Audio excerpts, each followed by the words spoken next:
Hello and welcome to Castanet's Week in Review. I'm Jen Zielinski. Our top story, BC teachers staged rotating strikes this week as their union continued to battle with the provincial government.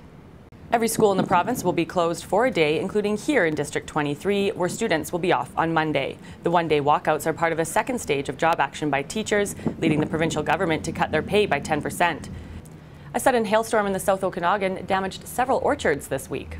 Cherry and apple crops were hit the hardest by the storm. I am feeling very bad. This year my apple all gone and my cherry and my peaches all gone.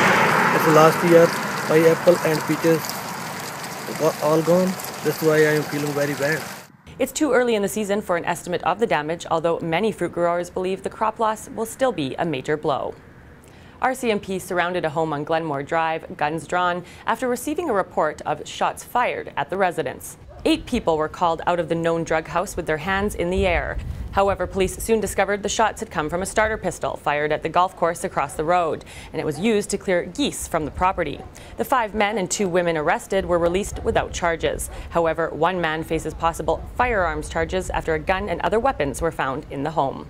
RCMP also busted 5 people for break-and-enter in West Kelowna. Several police vehicles swooped in on the group at the trailer park on Marshall Road. RCMP say they stopped the break-and-enter in progress. Officers had their guns drawn and quickly handcuffed the individuals on the ground, pulling some of the accused from a red Honda parked near the trailer. RCMP announced they won't be making their crime reduction targets this year. However, nobody's hitting the panic button just yet, despite the recent spike in criminal activity here in Kelowna. If you are using or comparing year over year the number of police files being created for investigations, and if that number's up, that of course would indicate the fact that we have more police now, police being more efficient and actually getting on top of crime. But the real things that matter is we're getting things like, domestic disputes and things like that are going down. Reducing domestic violence by 5% was the goal for this year, but police saw it go up by almost 5%. The increase could be due to the Kelowna RCMP having a focused domestic violence unit. Businesses along Lakeshore are concerned they may not survive the year, as construction woes could drive customers away. Work on the bridge over Mission Creek and along the Lakeshore corridor is expected to go on until November.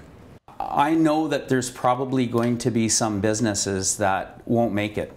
It's just a fact. I mean, it's hard enough being in business to survive without any huge interruptions like this. So this is one of the reasons why we wanted to push so hard to make sure that the management of the process was as smooth as possible to mitigate the loss of real value to people. Many of the businesses are offering specials during the construction and have drawn up a coupon pamphlet to entice customers to their stores. Well, that wraps up Castanet's Week in Review. I'm Jen Zielinski. Thanks for watching. Remember to send your news tips to news@castanet.net and follow us on Twitter @CastanetNews.